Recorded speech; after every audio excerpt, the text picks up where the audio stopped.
here. No, Well, I just thought it was an agriculture committee. Yes, in fairness, this control board's concerned about what you're growing.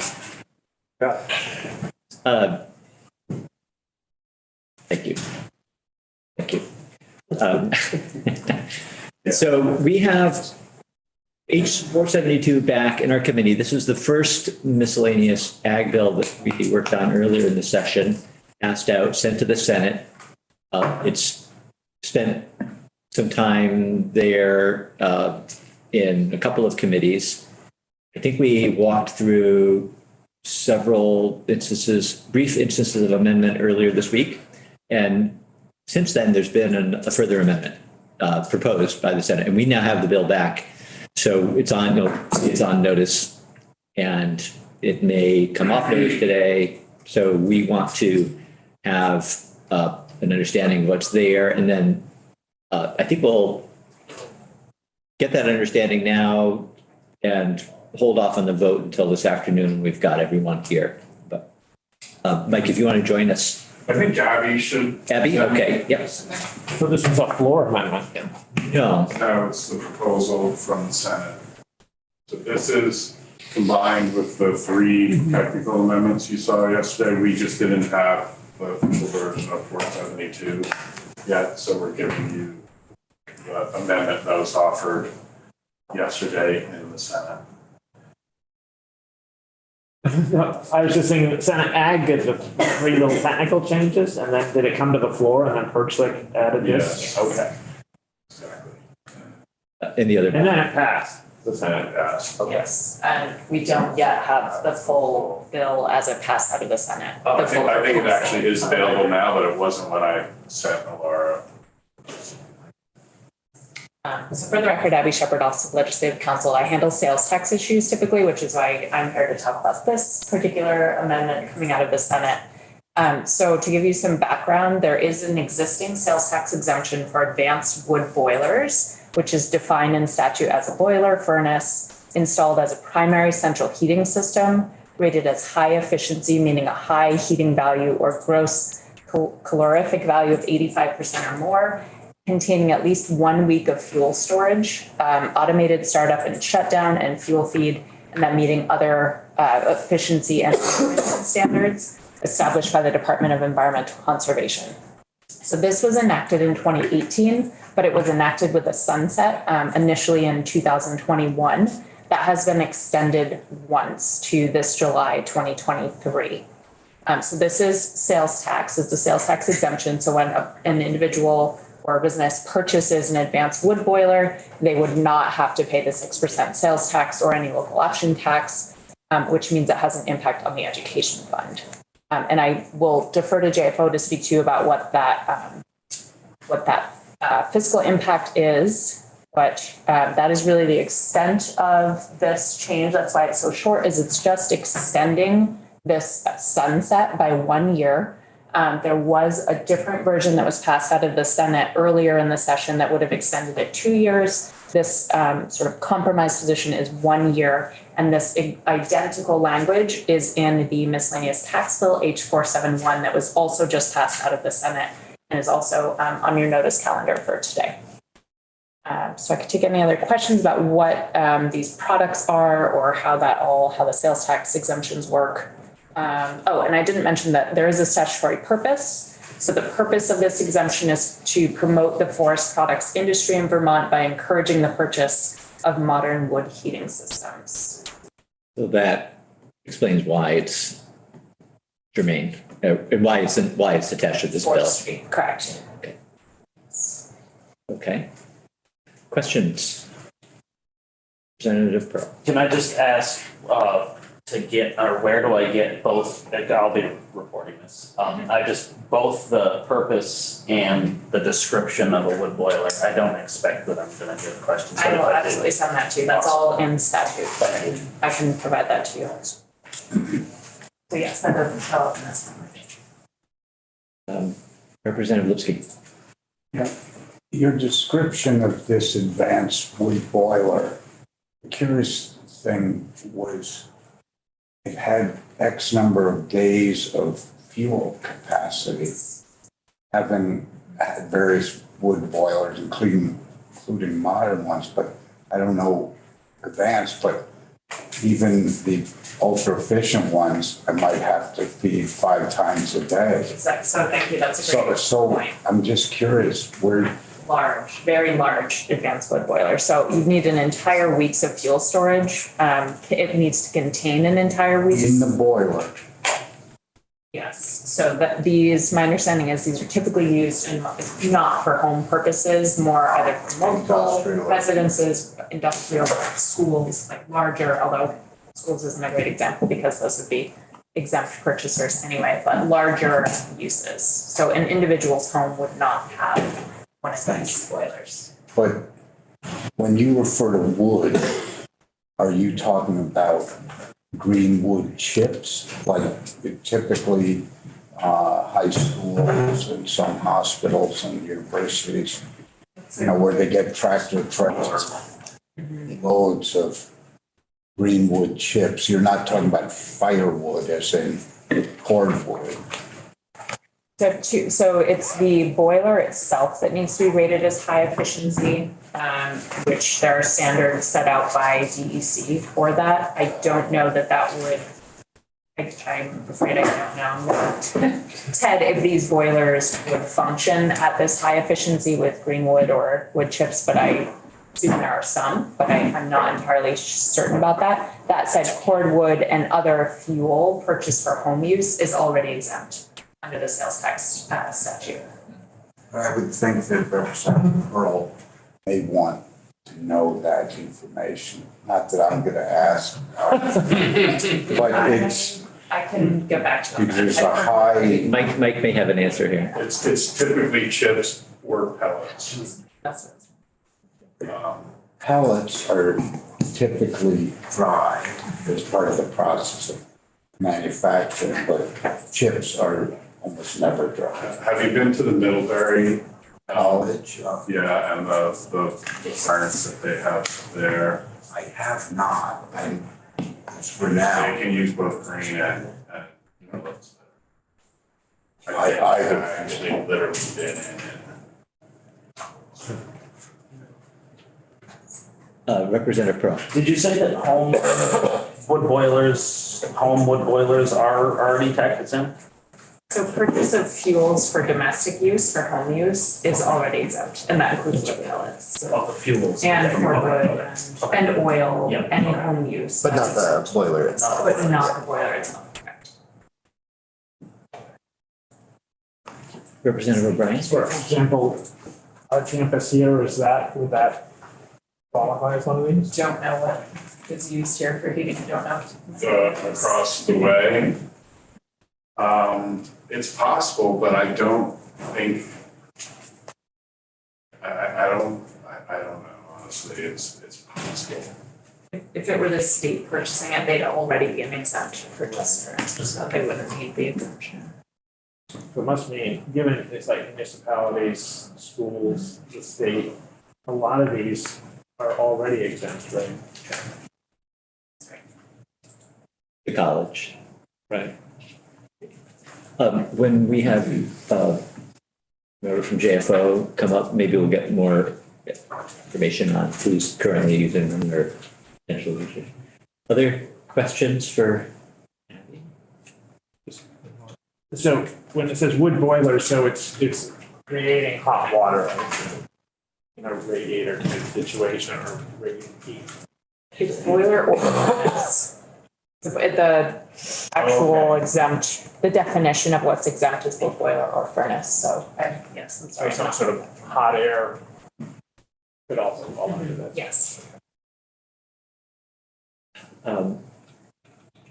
Good, so why don't we ask JFO to come up and just before you leave, I don't know if you have time to stay, but just so that we know and maybe you'll be able to come back this afternoon, but we're planning to vote on this then after lunch.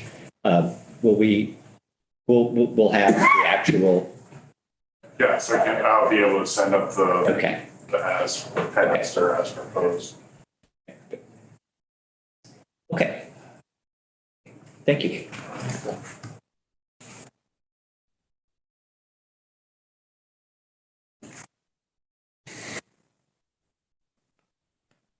Morning. For the record, Ted Barnett, Joint Fiscal Office. Yes, and to provide some data that we received from the Department of Public Service. Well, first I have to unlock my computer. There are a relatively small number of these systems that are installed across the state.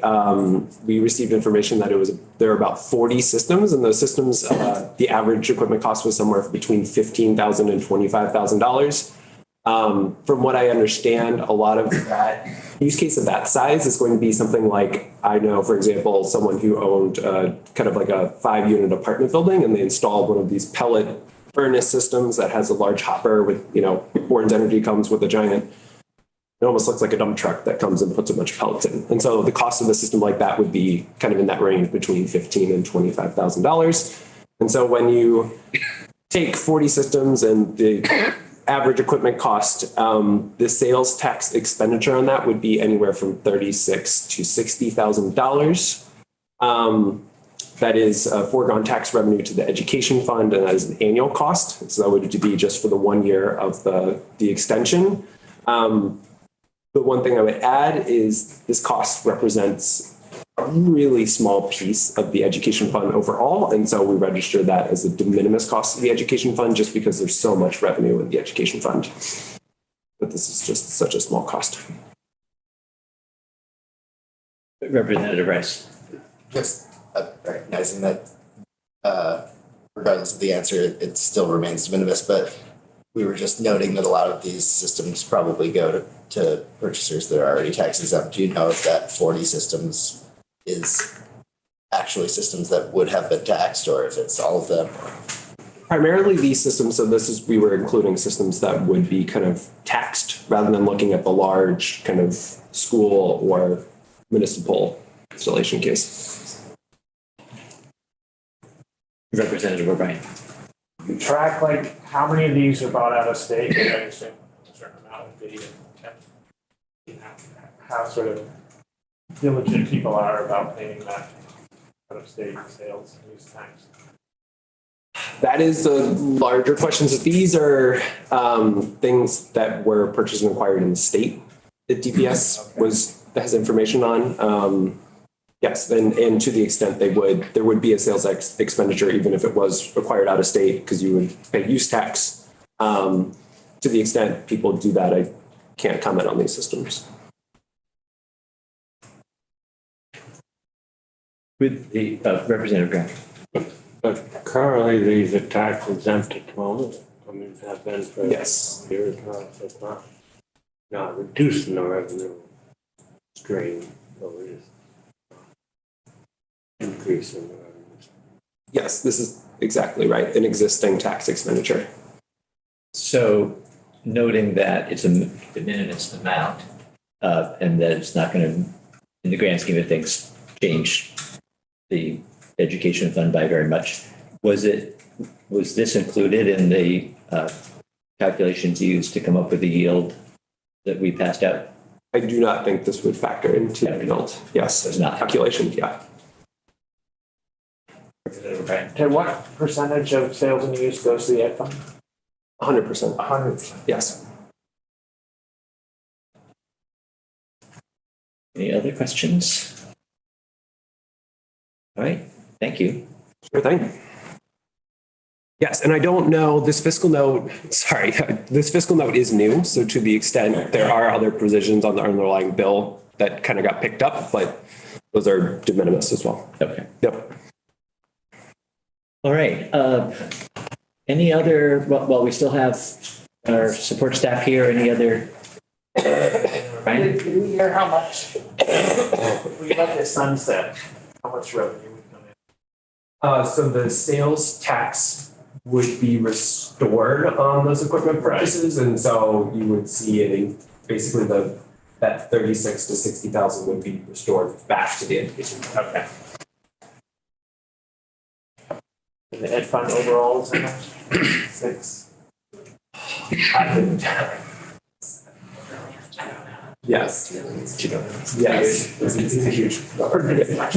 And maybe you said this, Mike, has this been extended year by year, or was it originally? It was initially enacted in 2018, sunsetting in 2021. So in 2019 or 2020, it was extended to this year.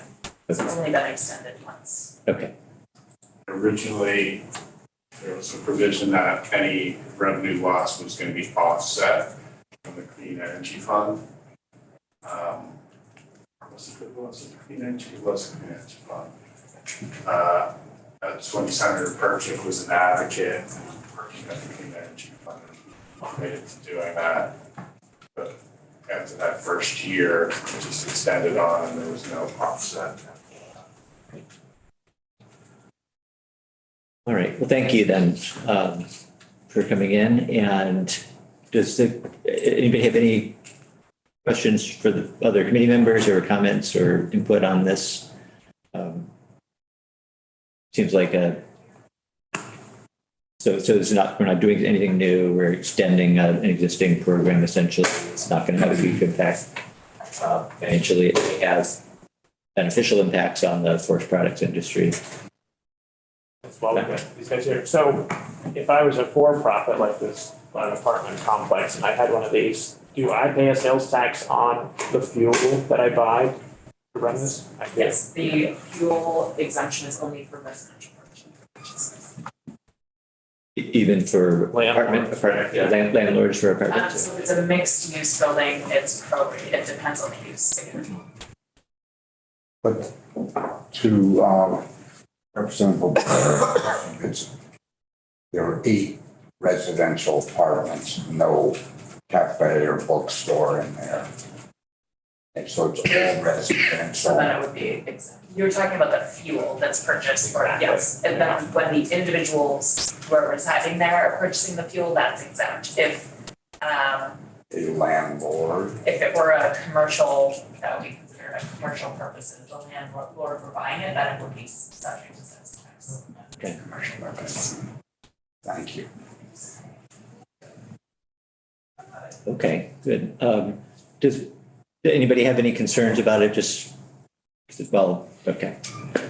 You know, this is about words, and in the last few months, a lot of stuff flies around. You get a word that wood is not clean energy, it is high pollutant. But for our purposes in this bill, we, at a minimum, consider it to be renewable. It's not pristine. There are particulates that may not be desired, but we value it because it's renewable and cleaner than fossil fuels. I don't think you're going to get an answer from the attorneys on that. That's Okay, so we just talk about that without counsel. Or try to get understanding somewhere. Yeah, I mean, I apologize for taking everyone's time. I'm just going to ask one more question. So you had your opportunity to leave earlier and it didn't. Run while you can. This is sales tax and not use tax. It is both. Is that in the Yes, language? in my, the sort of asterisk, Yeah. that's just to give you a general overview of what it is. I think I just said sales tax, but it applies to both. Okay. Yep. I'm just looking at the language. So a lot of what you're seeing is session law. So again, it's our sort of alerting the reader to what the statute is about. Okay. Beyond the mind. Okay, good. Myself and predecessors often just Yeah. abbreviate sales and use tax. So and the impact there, the effect is if you purchased it out of state, the use tax would apply. And so we're not And just then it's differentiating at all between where the manufacturer, where the seller is. So my understanding is a lot of these are actually from Europe. Yep. So it would All of be, them are from Europe. so it would actually be use tax. When you look at the exemption, the specific exemption, all it says is advanced wood boiler. Thanks. That's all it says is exempt in the list of exemptions. advanced wood boiler. And then there's the That is the definition. Setting a law. Okay. Okay, good, thank you. So